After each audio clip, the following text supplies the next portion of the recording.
Huy! Intimate private resort para sa pamilya at barkada? 6,000 pesos for 15 packs? Meron yan sa Bulacan, ang Amandari Private Resort! Woo! Yay! Very intimate naman talaga.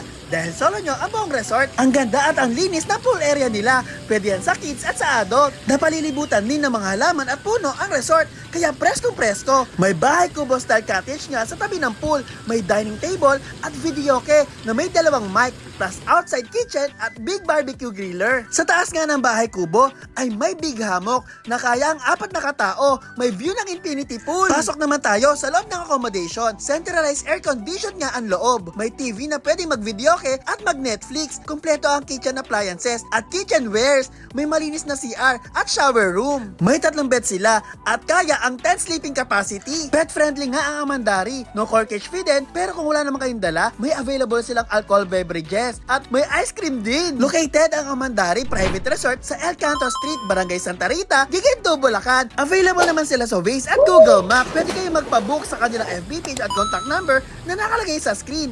Malapit na nga ang summer, kaya unahan na lang sa pagpapabook. Bye-bye!